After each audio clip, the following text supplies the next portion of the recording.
વિદ્યાર્થી મિત્રો, ઓનલાઈન શિક્ષણની અંદર આપ સૌ વિદ્યાર્થી મિત્રોનું સ્વાગત છે. મિત્રો, આજે આપણે ધોરણ 12 વિષય સંસ્કૃતની અંદર સંસ્કૃત સાહિત્યના ઇતિહાસની અંદર મહાકવિ કાલિદાસ મહાકાવ્યકાર તરીકે મહાકવિ કાલિદાસ વિશે પરિચય મેળવશું. મિત્રો, ધોરણ 11માં તમને મહાકવિ કાલિદાસ અને તેમની કૃતિઓ વિશેનો પ્રાથમિક પરિચય કરાવવામાં આવ્યો છે. તે વખતે તમે એમની નાટ્યકૃતિઓની કથાવસ્તુથી પરિચિત થયા હતા. હવે અહીં એમના મહાકાવ્યોના કથાવસ્તુનો પરિચય કરીશું. કાલિદાસ વિરચિત મહાકાવ્યો કુમાર સંભવમ અને રઘુવંશમ આ બંનેની કથાવસ્તુ સંક્ષેપમાં આ પ્રમાણે છે. મિત્રો, કવિ કાલિદાસ મહાકવિ કાલિદાસ એક મહાકાવ્યકાર તરીકે નિરૂપણ કરું તો મિત્રો, ધોરણ 11ની અંદર આપણે મહાકવિ કાલિદાસ એમની કૃતિઓ વિશેનો પ્રાથમિક પરિચય મેળવેલો, માત્ર એના નામ મેળવેલા. અને તે વખતે એમની જે નાટ્ય કૃતિઓ જે હતી અને એના નાટકથી આપણે પરિચિત થયેલા. વિક્રમોર્વશમ, અભિજ્ઞાન શાકુંતલમ અને માલવિકાગ્નિમિત્રમ, એનાથી આપણે પરિચિત થયેલા.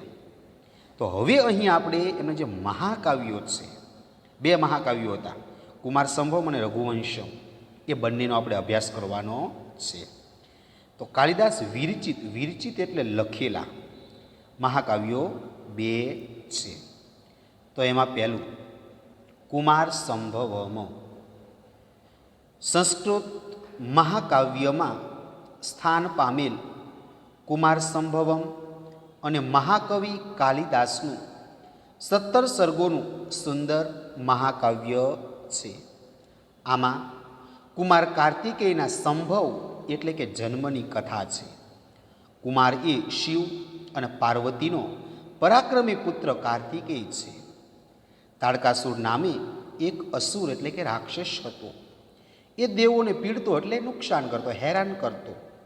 આ સંકટમાંથી મુક્ત થવા બ્રહ્માની સલાહ મુજબ હિમાલયની પુત્રી ઉમાની સાથે શિવના લગ્ન થાય છે. અને એ દંપતી એટલે પતિ અને પત્નીથી કુમાર કાર્તિકનો જન્મ થાય છે. તો એ કુમાર તાડકાસુરનો વધ કરી શકે એમ હતું. એથી દેવો શિવ અને પાર્વતીના લગ્ન થાય એવો ઉપક્રમ રચે એટલે કે પ્રયત્ન કરે છે. કુમાર સંભવમના 1 થી 8 સર્ગ સુધીમાં શિવ પાર્વતીના વિવાહની વાત વર્ણિત છે. આ વિભાગમાં પ્રથમ સર્ગમાં હિમાલયનું વર્ણન, બીજા સર્ગમાં તાડકાસુરના વિનાશ માટે બ્રહ્માએ સૂચવેલા ઉપાયનું વર્ણન, ત્રીજા સર્ગમાં વસંત ઋતુનું વર્ણનની સાથે મદન દહન એટલે કામદેવને બાળવાનો પ્રસંગ. આપણે 11માની અંદર ભણી ગયા, ભસ્માવશેષ સકારમ, કામદેવને બાળીને ભસ્મીભૂત કરી નાખ્યો, એ મદન દહન પ્રસંગ નિરૂપાયો છે. ચોથા સર્ગમાં રતિ વિલાપનું હૃદયદ્રાવક વર્ણન છે. 5મા સર્ગમાં પાર્વતીના તપનું, બ્રહ્મચારી રૂપે શિવે કરેલી પાર્વતીની પરીક્ષાનું તથા શિવે પાર્વતીના કરેલા સ્વીકારનું કથાનક છે. ત્યાર પછીના 9 થી 17 સુધીના સર્ગોમાં કુમાર કાર્તિકેયના જન્મની અને તાડકાસુરના વધની વાત આલેખાય એટલે કે રજૂ કરવામાં આવી છે. તો મિત્રો, સમજૂતી જોઈએ. કુમાર સંભવમ મિત્રો, કુમાર સંભવમની અંદર એ કુમાર સંભવમ છે એ સંસ્કૃત મહાકાવ્યની અંદર એ સ્થાન પામેલ. કુમાર સંભવમ એ મહાકવિ કાલિદાસનું 17 સર્ગ એટલે કે 17 વિભાગનું સુંદર મહાકાવ્ય છે. આમાં કુમાર કાર્તિકેયના સંભવ એટલે કે જન્મની કથા છે. કુમાર કાર્તિક છે એ શિવ અને પાર્વતીનો પરાક્રમી પુત્ર કાર્તિક છે. તારકાસુર નામનો એક રાક્ષસ હતો. એ દેવોને ખૂબ પરેશાન કરતો અને આ સંકટમાંથી મુક્ત થવા માટે બ્રહ્માની સલાહ મુજબ હિમાલયની પુત્રી ઉમાની સાથે શિવના લગ્ન થાય અને એ દંપતીથી જે કુમાર જન્મે એ આ કુમાર તારકાસુરનો વધ કરી શકે એમ હતું. એથી બધા જ દેવો શિવ અને પાર્વતીના લગ્ન થાય એવો પ્રયત્ન કરે છે. કુમાર સંભવમના 1 થી 8 સુધીના સર્ગમાં, એટલે કે 1 થી 8 ભાગની અંદર શિવ અને પાર્વતીના લગ્નની વાત કરેલી છે.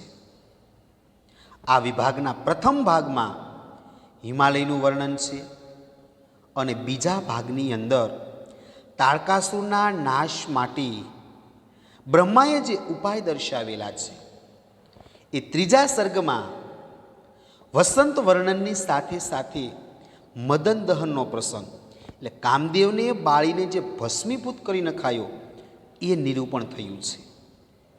ચોથા સર્ગની અંદર રતિ વિલાપનું હૃદયંગ દ્રાવક વર્ણન છે. રતિ કામદેવની પત્નીનું નામ છે. કામદેવ બળીને ભસ્મ થઈ જાય છે એટલે એમની પત્ની રતિ એ હૃદયની અંદર દુઃખ થાય એવું વર્ણન છે. પાંચમા વિભાગની અંદર પાર્વતી તપ કરે છે. એ દરમિયાન બ્રહ્મચારી શિવ એ બ્રહ્મચારીનું રૂપ લે છે અને પાર્વતીની પરીક્ષા કરે છે.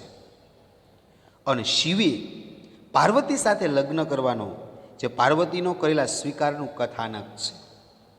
ત્યાર પછીના 9 થી 17 સુધીના જે સર્ગો વિભાગ છે એમાં કુમાર કાર્તિકેયના જન્મની અને તારકાસુરની એના વધની વાત કરવામાં આવી છે. તો મિત્રો, આ કુમાર સંભવમ એના વિશે પરિચયાત્મક નોંધ લખો. મિત્રો 4 માર્ક્સની અંદર આપ્યું છે તો આ લખવાની છે. ત્યારબાદ મિત્રો બીજું મહાકાવ્ય રઘુવંશમ. બીજું મહાકાવ્ય રઘુવંશમ આ 19 સર્ગનું મહાકાવ્ય છે.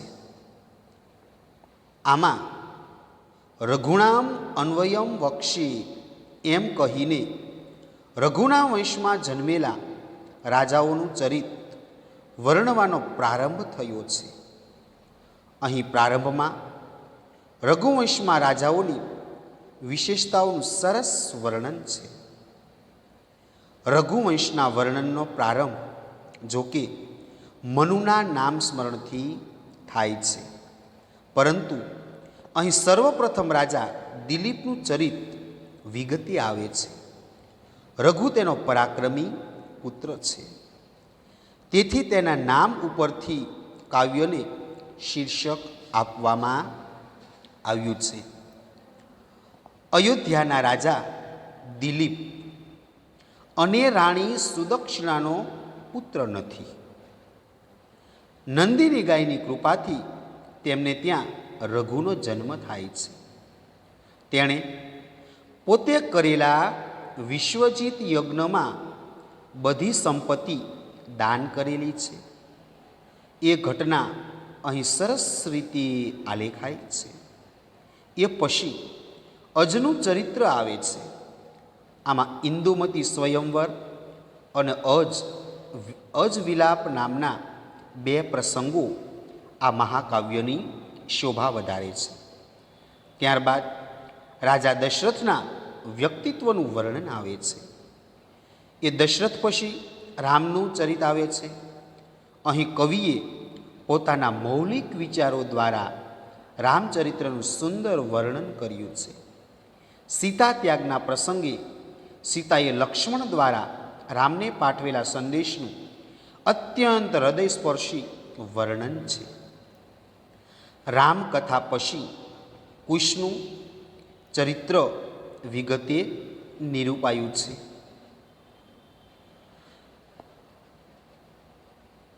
રામકથા પછી કુશનું ચરિત્ર વિગતે નિરૂપાયું છે. અંતિમ સર્ગમાં રઘુવંશના અંતિમ વિલાસી રાજા અગ્નિવર્ણનું વર્ણન કર્યું છે. આ મહાકાવ્યનું વિષય વસ્તુ, ભાષા શૈલી અને લાલિત્ય એટલા તો રોચક છે કે પ્રત્યેક વાચકનું મન એમાં મગ્ન થઈ જાય છે.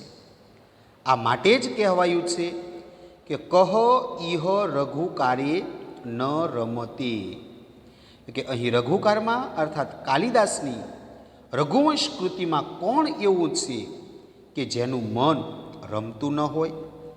આ કાવ્ય મહાકવિ કાલિદાસનું જ નહીં, સમગ્ર સંસ્કૃત સાહિત્યનું શ્રેષ્ઠ મહાકાવ્ય છે.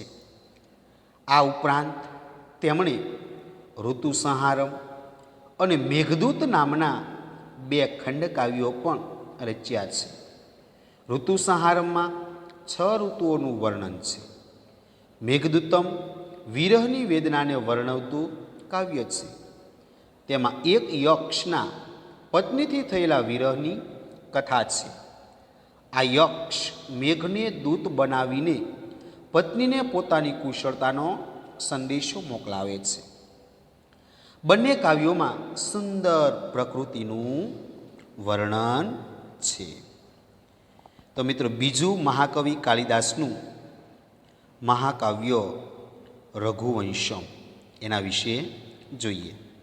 મિત્રો, આ રઘુવંશમ એ 19 સર્ગનું મહાકાવ્ય છે. 19 વિભાગનું આ કાવ્ય છે. આ રઘુવંશમની અંદર રઘુણામ અન્વયમ વક્ષે એમ કહીને રઘુવંશમાં જન્મેલા રાજાઓના ચરિત્રનું વર્ણનની શરૂઆત કરી છે. અહીં શરૂઆતની અંદર રઘુવંશના રાજાઓની વિશેષતાઓનું સરસ રીતે વર્ણન કરવામાં આવ્યું છે. રઘુવંશના વર્ણનનો પ્રારંભ એટલે શરૂઆત મનુના નામના સ્મરણથી થાય છે. પરંતુ અહીં સર્વપ્રથમ રાજા દિલીપનું ચરિત્ર વિગતે આવે છે. રઘુ તો તેનો પરાક્રમી પુત્ર છે, દિલીપ રાજાનો. તેના નામ ઉપરથી આ કાવ્યને શીર્ષક આપવામાં આવેલું છે. અયોધ્યાની અંદર રાજા દિલીપ અને રાણી સુદક્ષિણાને પુત્ર નથી. નંદિની ગાયની કૃપાથી તેમને ત્યાં રઘુનો જન્મ થાય છે. તેણે પોતે કરેલા વિશ્વજીત યજ્ઞથી બધી સંપત્તિ દાન કરેલી ઘટના એ આ પ્રસંગને સરસ રીતે આલેખાય છે. ત્યાર પછી અજ રાજાનું ચરિત્ર આવે છે. આમાં ઇન્દુમતી સ્વયંવર અને રાજા અજે જે વિલાપ કરેલો છે એ બંને પ્રસંગ આ મહાકાવ્યની શોભામાં વધારો કરે છે. તે પછી અજનું ચરિત્ર આવે. ત્યારબાદ રાજા દશરથના વ્યક્તિત્વનું વર્ણન આવે છે. સૌપ્રથમ દિલીપ, ત્યાર પછી અજ નહીં, સૌપ્રથમ દિલીપ, એનો પુત્ર રઘુ, રઘુનો પુત્ર અજ અને અજનો પુત્ર દશરથ, અને દશરથના રામ, લક્ષ્મણ, ભરત અને શત્રુઘ્ન. ત્યાર પછી દશરથનું ચરિત્ર આવે છે. અહીં કવિએ પોતાના મૌલિક વિચારો દ્વારા રામચરિત્રનું સુંદર વર્ણન કર્યું છે. સીતાના ત્યાગ પ્રસંગે સીતાએ લક્ષ્મણ દ્વારા રામને જે સંદેશો પાઠવેલો છે એ સંદેશાનું અત્યંત હૃદયસ્પર્શી એ વર્ણન કરવામાં આવ્યું છે. રામની કથા પછી કુશ, રામના દીકરાઓ લવ અને કુશ, એ કુશના ચરિત્રનું પણ વિગતે નિરૂપણ કરવામાં આવ્યું. અંતિમ સર્ગની અંદર રઘુવંશના અંતિમ એટલે છેલ્લા રાજા, વિલાસી રાજા, જે જુગારીઓ, દારૂડિયો હતો, કોથળી સાપ હતો, એનું નામ છે અગ્નિવર્ણ. રઘુવંશનો છેલ્લો રાજા કયો? અગ્નિવર્ણ. એટલે અગ્નિવર્ણનું વર્ણન કર્યું છે. આ અગ્નિવર્ણ એટલો બધો આળસુ હોય કે કોઈ રાજ્યની અંદર કોઈ પ્રજાજનોને કાંઈ મુશ્કેલી હોય, જો એના દર્શન કરવા માગતા હો તો માત્ર બારીમાંથી પોતાના પગ લાંબા કરી અને આવી રીતે દર્શન આપતો. આવો એ ટૂંકમાં વિલાસી રાજા હતો. હવે આવાના પછી દે એના ઇતિહાસ ન લખાય, બરાબર? કોથળી સાપના ઇતિહાસ ન લખવાના હોય, અને ત્યાંથી આ ઇતિહાસ લખવાનું બંધ થયું રામાયણનું. એટલે છેલ્લો રાજા અગ્નિવર્ણનું વર્ણન કર્યું છે. ત્યારબાદ આ મહાકાવ્ય છે એનું જે વિષય વસ્તુ, એની ભાષાની શૈલી, એનું લાલિત્ય એટલું બધું રોચક, એટલું બધું આપણને ગમે એવું છે કે દરેક વાચકનું મન એમાં મગ્ન થઈ જાય. અને આ માટે જ કહેવાયું છે કે કહ ઇહ રઘુકારે ન રમતી. અહીં રઘુકારમાં એટલે કે કાલિદાસની જે રઘુવંશમ એ કૃતિ છે, એ કોણ એવું છે કે જેનું મન એને ન ગમતું હોય? એટલે એટલી આ કૃતિ સુંદર છે. આ કાવ્ય મહાકવિ કાલિદાસનું જ નહીં, પરંતુ સમગ્ર સંસ્કૃત સાહિત્યનું શ્રેષ્ઠ મહાકાવ્ય છે. રઘુવંશમ એ સંસ્કૃત સાહિત્યનું શ્રેષ્ઠ મહાકાવ્ય છે. ત્યારબાદ ઋતુસંહારમ અને મેઘદૂત નામના બે ખંડકાવ્યોની પણ કાલિદાસે રચના કરી. ઋતુસંહારની અંદર 6 ઋતુઓનું વર્ણન છે, અને મેઘદૂતની અંદર વિરહની વેદનાને વર્ણવતું કાવ્ય છે. એમાં યક્ષ પોતાની પત્નીથી થયેલા વિરહની કથા વર્ણવે છે. આ યક્ષ મેઘને દૂત બનાવીને પત્નીને પોતાની કુશળતાનો સંદેશો મોકલાવે છે. આ બંને કાવ્યોની અંદર સુંદર પ્રકૃતિનું વર્ણન કરવામાં આવેલું છે. તો મિત્રો, અહીં આપણે આ રઘુવંશમ એ કાવ્ય પૂર્ણ કર્યું.